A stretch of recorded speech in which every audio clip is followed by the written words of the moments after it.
Hello, everyone. How are you? Do you listen to me? Anna, can you check it? I can hear you loud and Yes. clear. Great. Okay. Good morning or good afternoon, depending on your time zone. It's a pleasure to be here today. My name is Ignacio Sommer, and I am a sustainability specialist working in the Uruguay and German Dialogue on Agriculture, or DAUA. DAUA project is founded by the German Federal Ministry of Agriculture, Food and Regional Identity, and implemented by 𝗖𝗿𝗂𝗏 Agrar Consulting with a permanent team based in Uruguay. I am part of that team that my colleagues Ines and Dagmar are with me working on that. It's a pleasure also to present that virtual seminar that brings together experts from both countries, Alemania, Germany, and Uruguay, to share experience and perspective on carbon and regenerative agriculture. Our purpose is to explore key topics such as soil carbon certification, MRV systems, which is measurement, reporting, and verification, and international frameworks like ISO standards, among other topics. We hope this exchange contributes to a deeper understanding on regenerative agriculture and an exchange between the private sectors in Uruguay and Germany. Thank you very much for all the participants to share with us this moment. Before we begin, here are a few housekeeping notes. This webinar offers simultaneous interpretation between English and Spanish. You can choose your preferred language in the Zoom toolbar. All participants, except speakers and the host, will remain mute and with cameras off. Apart from that, please submit your questions using the Q&A button, and that questions will be addressed after the panel discussion. We will have 20 minutes for discussion at the final.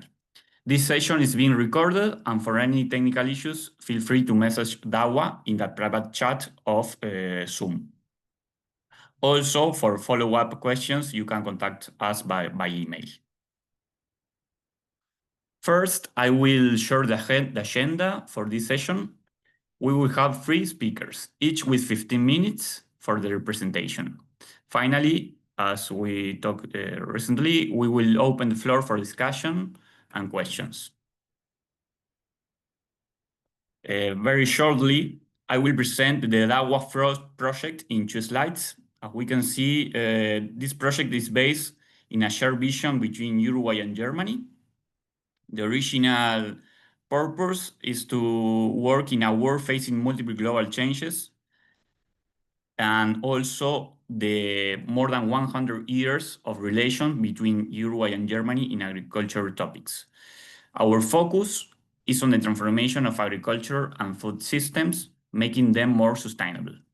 In practical terms, our mission is to connect government, research institutions, the private sector, and civil society, creating a platform to exchange knowledge on soil, microbiome, and agroecological systems to foster sustainability and resilience.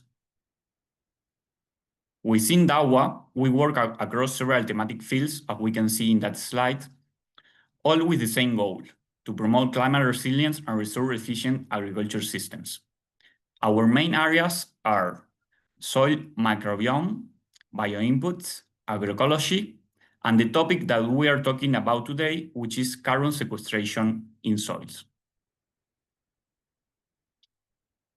Going to our webinar, it's a pleasure to introduce our speakers. The title of our seminar is Carbon Farming and Private Sector Engagement, Experience from Uruguay and Germany. We will begin with Johannes Lehmann from Germany. He's a consultant for agri-food systems who will speak about carbon management in agriculture, from practice to international standardization.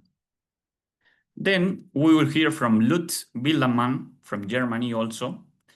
He is Vice President from Agriculture at 𝗫𝗏, and he will present experience from the German private sector.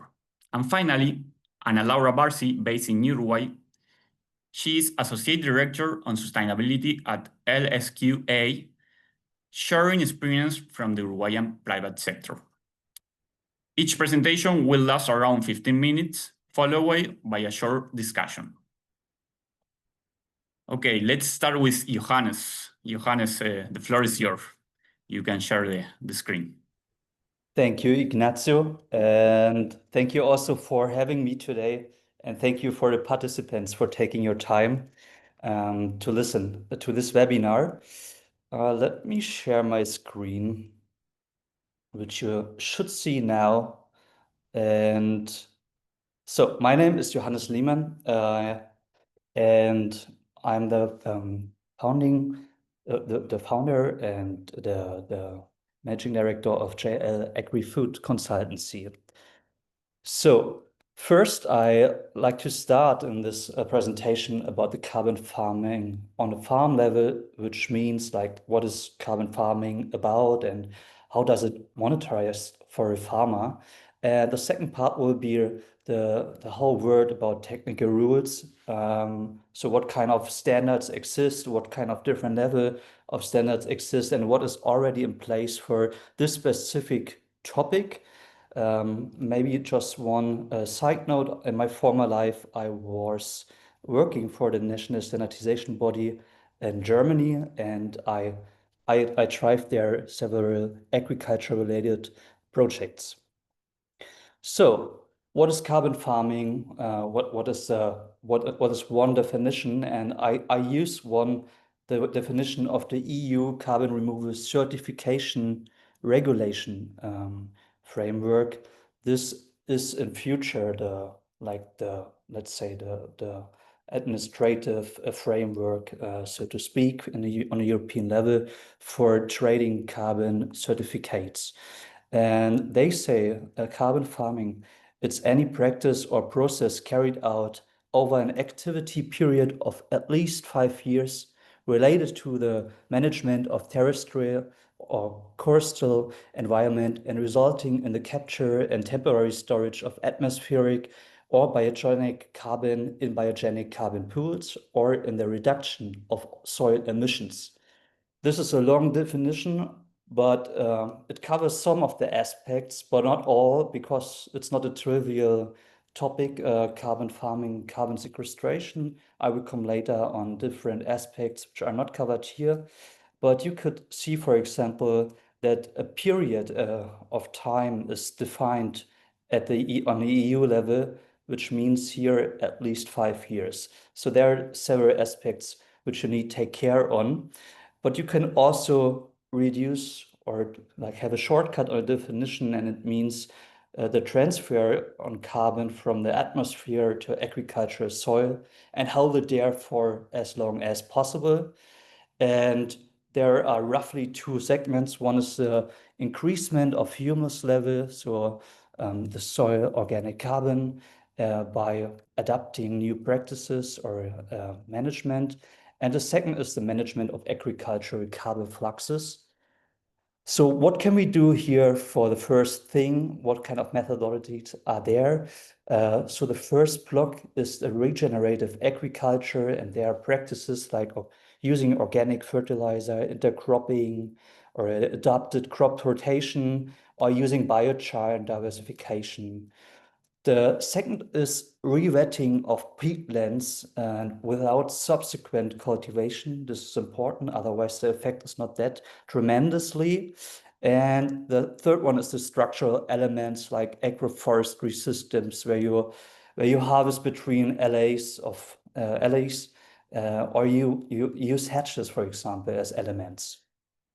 Each of those methods has a different modification of the current system, and you could roughly subsume this or the impact of the modification of the current system gives also an answer on how big the impact will be of the carbon sequestration.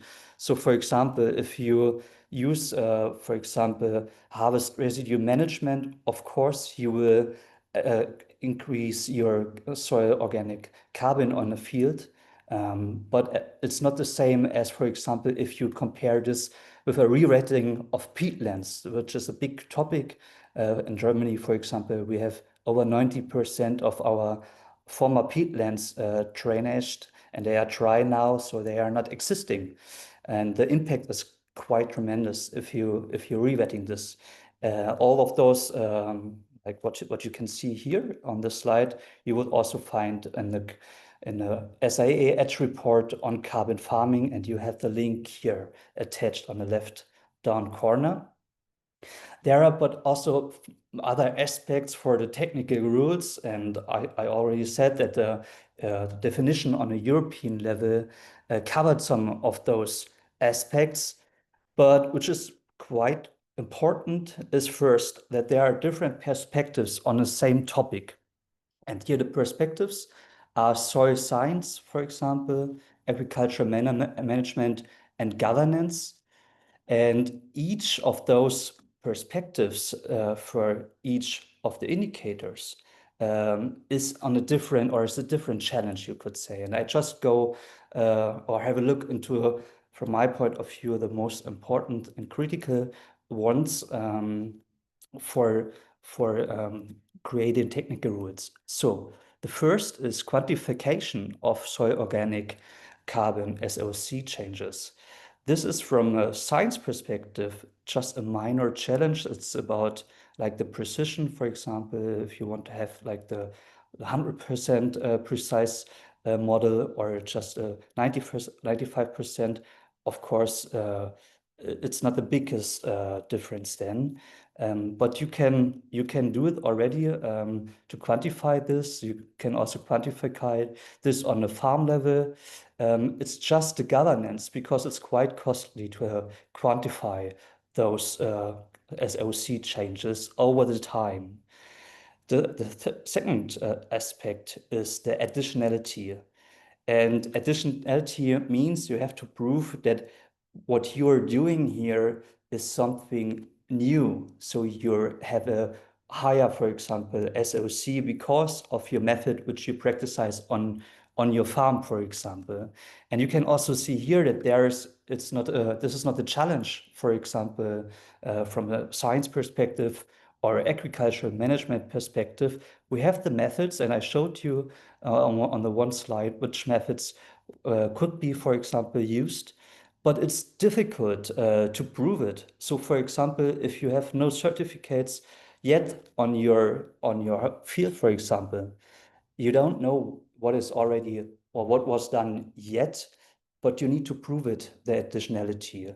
So it's really challenging to show and to be transparent here.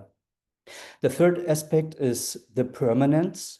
So like SOC is, if you, for example, change your methods, the SOC could be completely reversible after a certain time. So if you, for example, decide to use hedges between the field boundaries, then you increase your SOC over the next years. But if you cut the hedge completely, then of course your complete SOC is again disappear, and this doesn't make sense at all. And here you can see this is quite challenging in all the different perspectives. It's difficult to really track this permanence, and also like which time. The EU and the CRCF says they look at 5 years, but some other program providers, for example, have other permanence time frame. The fifth aspect is the leakage effect. Leakage is also quite important, especially if you think about, for example, greenwashing. Let's imagine you use biochar, and this biochar comes from location A because there was some wood, for example, burned, and then you apply those biochar on your field. Then, of course, you have on your field place B a higher SOC, but on place A, from where this biochar came, is less. So at the end, you have to really be transparent also on the leakage effects. And it's not challenging from a scientific point of view, but it's difficult to exclude it in the governance model. So these are just some of the aspects and perspectives in carbon farming, in carbon sequestration. And you can see also here the source. This is complete free to use. It's from 𝗏𝗏 et al. And this is a really good it's a really good research on carbon farming and its challenges. So the second part of the presentation is, as I said, it's the technical rules which already exists.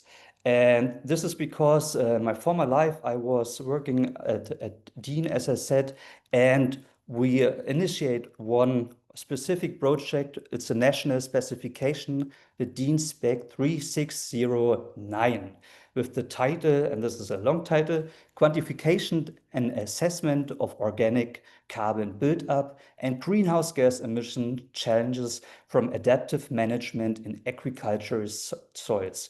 You can also download this DIN specification for free. And here's a hyperlink in the headline. Or you just Google it. So why do we need the technical rule? What is it about? So first, I showed you accurate monitoring is important, and you can use different errors. For example, how precise your measurement needs to be, your monitoring. There are different levels. The assessment of achievements are in a different manner. Their uniform methods of measurements are also not in a different manner. So there's a high risk of greenwashing because of it, because everyone is understanding something slightly different, maybe under different certifications. And this is why we thought it would be beneficial to have a standard, or at a later point, a norm.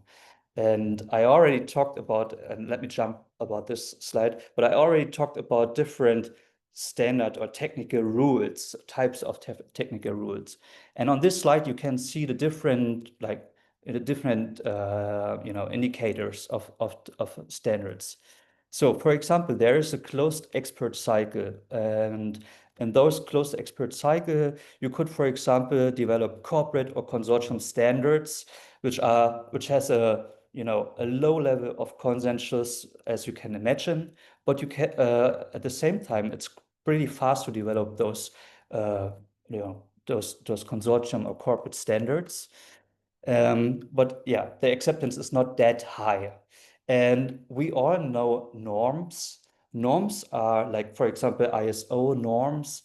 They have a high acceptance because they are in open expert circuits, and they have a huge economic benefits, but it's really challenging to get a consensus on this level, especially if you think on an international level. Like ISO, you need to find the consensus between the different nations, the different cultures, etc.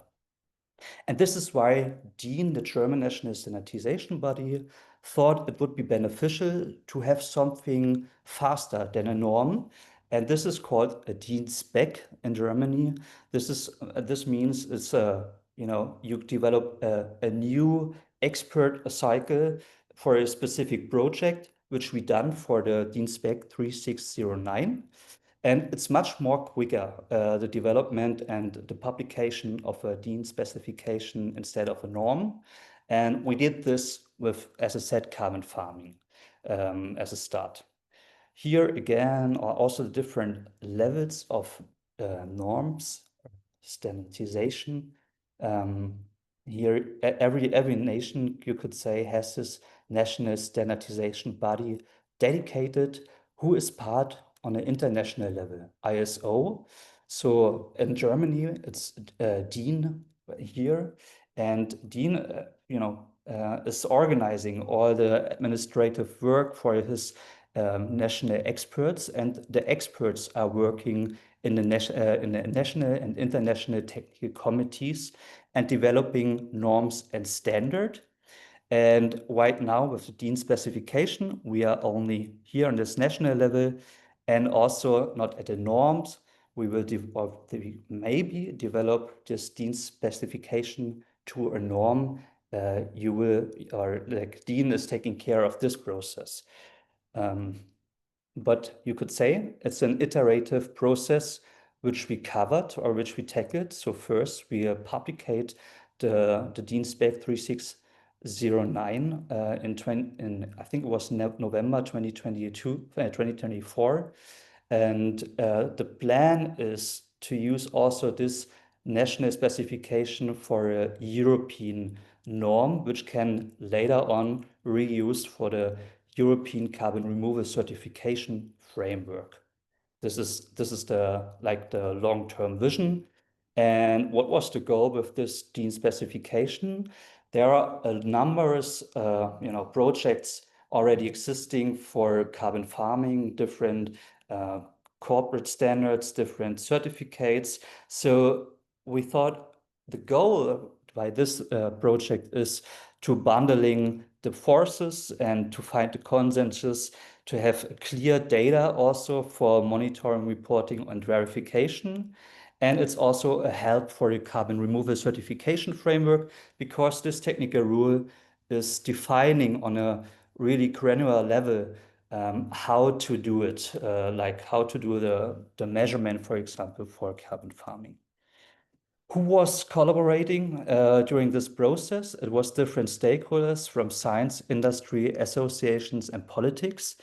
And the initiators of this project was CLIM, so the industry, and 𝗘+S, it's also an industry player, and the German, it's called Rentenbank, it's a bank in Germany who was also paying with those stakeholders for kicking off the project and then taking care on the project until publication in November 2024.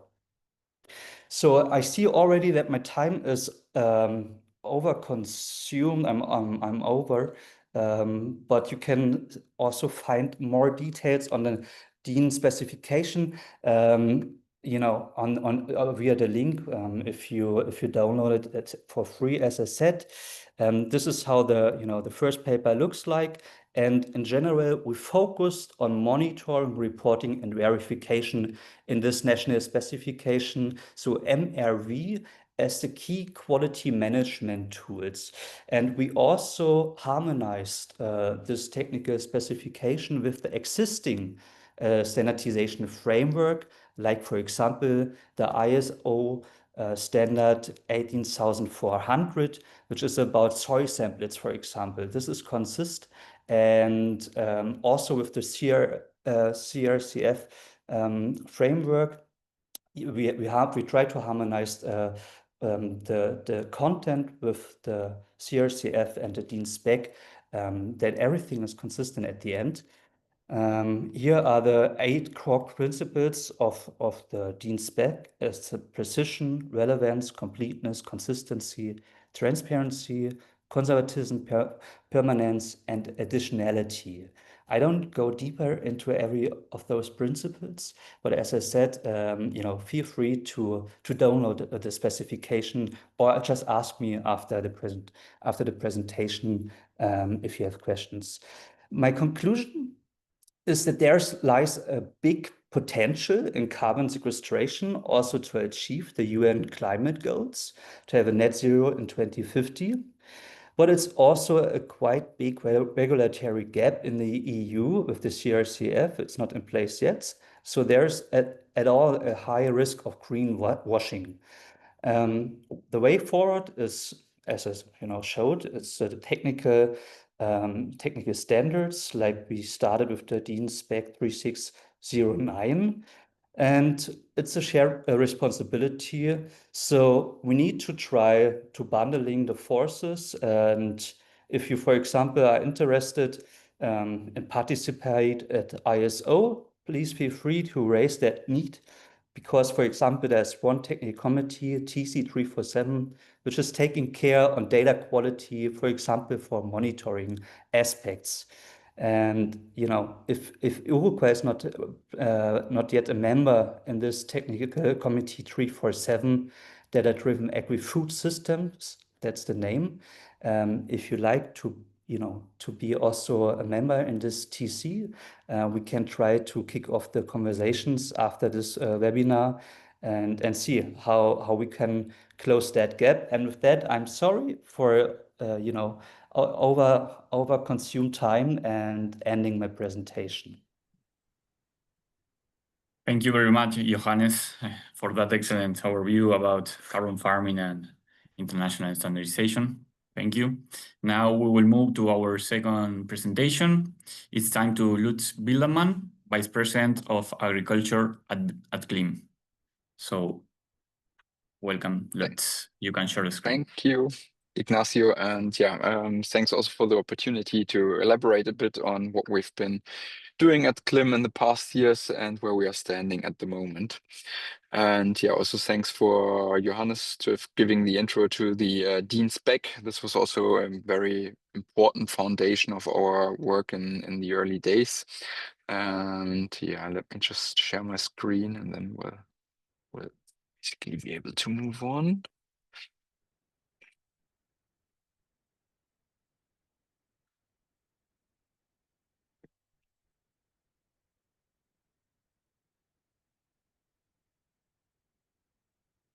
Okay, I hope you can see my screen properly. Looks Yes. good. Yeah, perfect. Great. Yeah, who is 𝗪𝗏 actually? So 𝗪𝗏 is a company that was founded like 6 years ago in the year 2019. Feels almost like ages ago. Back in the days, there was the feeling that whole of Europe actually wants to become climate neutral. Everyone was striving for climate neutrality, and 𝗪𝗏 tried to help food companies to achieve that by creating a climate positive label. Unfortunately, I don't have a slide that basically shows that, but our ambition was to say, hey, you have food emissions as a company, a product carbon footprint, and you can compensate that product carbon footprint by compensating with CO2 certificates coming from agriculture. Pretty straightforward and clear concept that we had back in the days, and potentially every company, be it a airline, be it a producer of concrete or whatsoever energy efficient industries, could potentially buy our 𝗪𝗏 credits coming from the agriculture and focusing on removing CO2 from the atmosphere, pretty much aligned also with the standards Johannes was mentioning.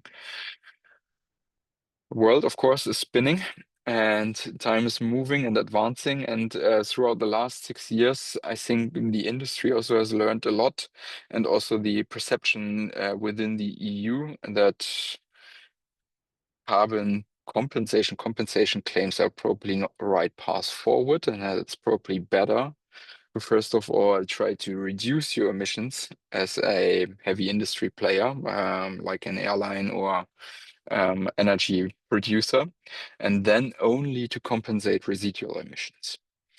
And this is something that we as 𝗪𝗏 are at the moment really focusing on, really decarbonizing within the agricultural value chain, and therefore we're focusing pretty much on insetting and not so much on offsetting anymore. Pretty clearly saying this is the status quo. I'm pretty convinced that this will also change again once the companies and the industry did their homework and they've reduced their emissions up to a degree where they can't reduce anymore. Then, of course, we're pretty convinced at 𝗪𝗏 that carbon compensation also will come back. But there's also another fact why we think insetting is so attractive. Insetting actually offers the opportunity not only to do climate protection, it's also an opportunity to adapt to the ongoing climate change. And if we look at agriculture, I think we can see various risk factors in agriculture coming from an ongoing climate change, like heavy flooding, like heavy droughts that we're seeing, loss of nutrients, more and heavy insects and pests, diseases that we are seeing that we have to react upon. And for all of that, we at 𝗬𝗏 are convinced that regenerative agriculture holds some principles and some tools at hand to react upon. And when we roll out these tools, we adapt to changed conditions in the agricultural production, but at the same time, we typically also have the opportunity to do some climate protection by sucking CO2 out of the atmosphere.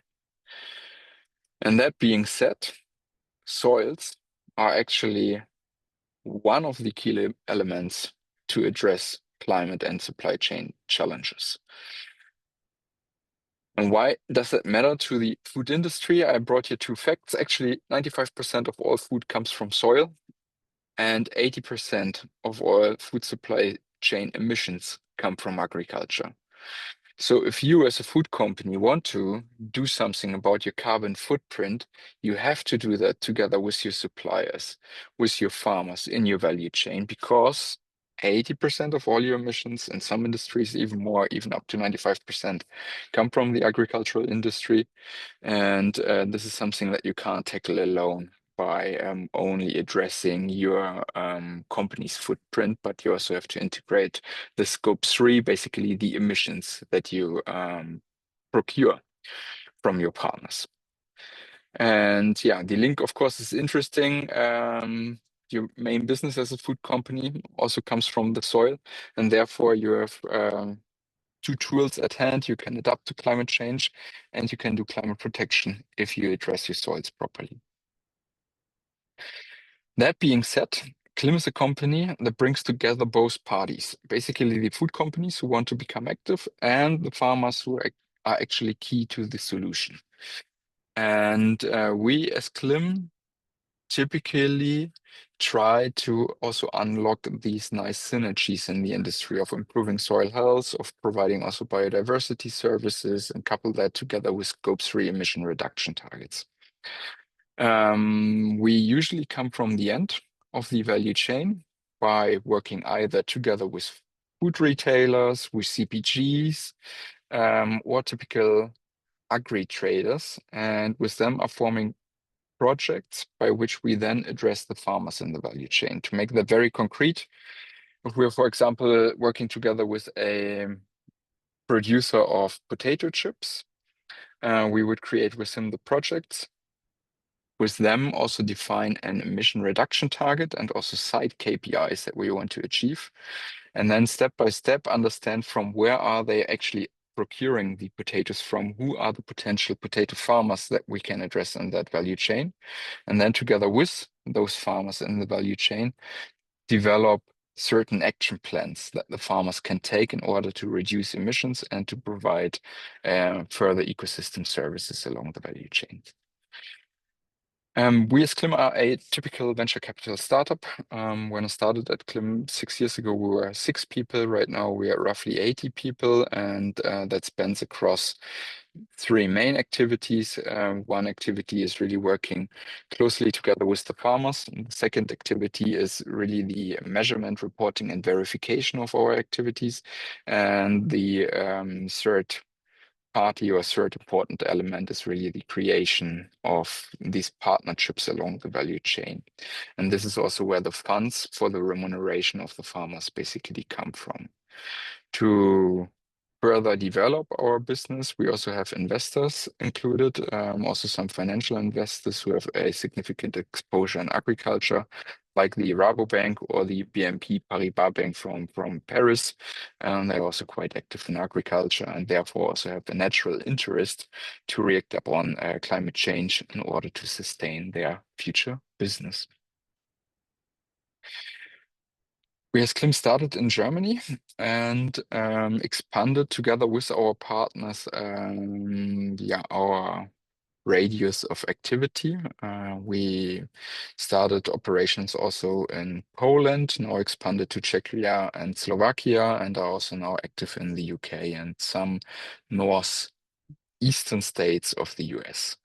With in total 4,000 farmers, roughly, that number is already outdated, 1 million hectares under management, and that within more than 25 scope 3 projects at the moment. So yeah, sorry, this slide is a bit outdated. And as you can see here, Uruguay, unfortunately, is not on the map yet. But we are also in deeper discussions with soy producers from South America, and also some producers of sunflower oil, which either might go into the feed or the food industry, mostly in Europe, and yeah, are also step by step unlocking new markets depending on the appetite also of our partners in the industry. And that being said, it's very likely that we will also start our operations in Brazil, Argentina, or maybe also Uruguay within the next 2 years in time. What do we do at 𝗪𝗏? Here you basically can see the 3 focus areas, and also the 80 employees roughly distribute more or less evenly into these 3 areas. And yeah, I think the first third here is of very high importance, because as I said, if we want to move the needle in scope 3, we actually have to involve the farmers, and therefore we need to have a system that really addresses the farmers' needs in order to impose a change. And this is something we at 𝗪𝗏 were very much focusing on before we put out the first version of our digital platform. And that digital platform is not only a data managing platform, it's also a platform where the farmers actually can unlock remuneration for certain emission reducing or carbon sequestering practices. And that platform incorporates all the principles Johannes was mentioning, like conservativeness of our emissions estimation, also the addressing of the permanence aspect, the addressing of the additionality aspect, even though it's not so heavily pronounced in insetting context, there's reasons to that, but also very important, addressing the farmer needs. And what does that mean? For us at 𝗪𝗏, it's really important that we are not telling the farmers what they need to do. It's rather the farmers who are taking the decisions what they want to change. And we're rather there to help them select certain measures, but they, as proud entrepreneurs, are the ones who actually have the decision-making power. And they are also not bound to stay with us during the next 5 or 10 years. We are rather at 𝗪𝗏 convinced that we have an attractive platform in place that is better than the platforms of the competitors, and therefore the farmers stay with us. And this is what we always strive for at 𝗪𝗏, to be better than the competition, to have programs in place that keep the farmers in the program.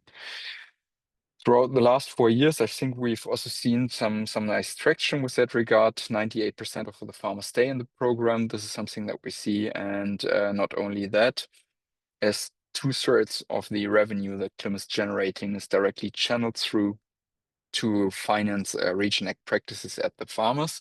We are very proud to also tell you that 95% of the funds the farmers are receiving are being reused again for more ambitious RegionAct practices. So it's also for the food industry a well-spent investment that stays in the RegionAct space, and that is basically used to convert more hectares, more land of the farmers with more ambitious practices. How does the digital platform look like? At first glance, it's pretty similar to a farm management software, I would say, but with one important deviation. It's not the case that the farmer needs to pay for farm management software. It's rather the other way around. The farmer is being paid by the platform by improving his ecological footprint. And I always like to say that we go broad in the terms of the possibilities. As you can see here, there's certain light bulbs popping up where the farmers can automatically identify, hey, where could I, for example, integrate a cover crop or an undersowing? And then once the farmers choose this for certain practices, we always strive to go deep and help the farmer throughout the implementation of certain practices. For example, we have developed a cover crop mix composer, and this helps the farmers to select the right species for his cover crop mix that really suit his crop rotation, his soil type, his region that he's active in, but also the goals that the farmers are having. It's not only always the case that farmers want to reduce CO2. It's always very seldom the case that they want to reduce CO2 unless they can gain a buck out of it. And therefore, the farmers also can tell us what they actually want to achieve intrinsically with that cover crop.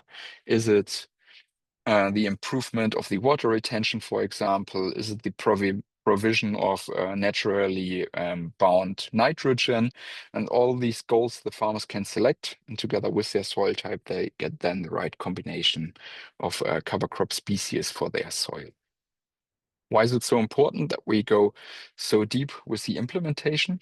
Because we at 𝗏 want to make sure the farmers are really happy with these measures they have chosen, and that the measures they have chosen work also for their individual context that they are operating in.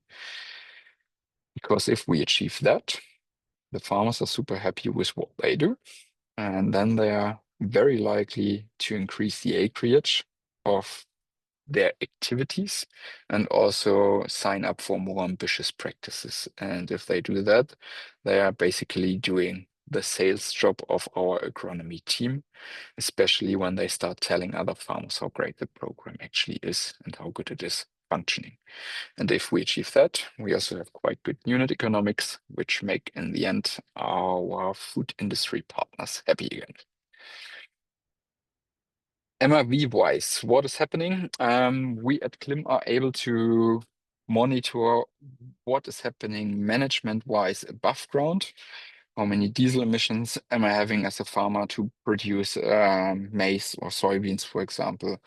How much fertilizer I've been using, where does that fertilizer come from, with what footprint? We are also able to incorporate, for example, green fertilizers who have been produced with renewable energies.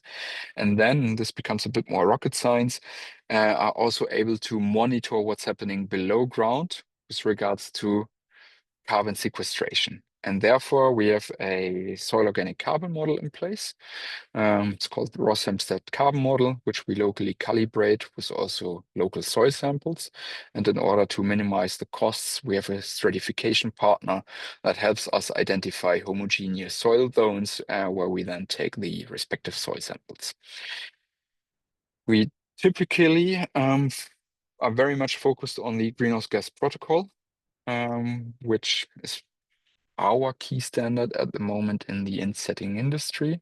And these greenhouse gas protocol rules are also accompanied by some other standards and guidances that we use, for example, for soil sampling, for the stratification, and other tasks that we have to fulfill.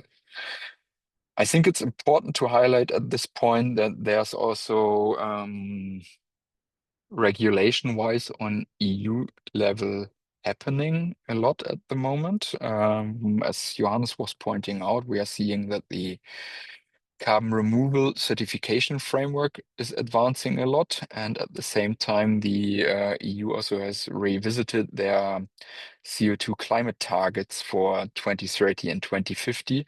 And I think they've included also now again a certain percentage that can be achieved via compensation of CO2 emissions. So that being said, I think the Greenhouse Gas Protocol and the SBTi initiative won't stay our only North Star with regards to certain standards. I'm pretty sure that we'll, in rather short time, will also focus very much on the CRCF again, or on other potential offsetting standards like Verra VM0042. Last but not least, I think if it's insetting or if it's offsetting, one thing is for certain. In the agricultural value chain, we typically have to bring multiple stakeholders together in order to achieve a certain impact.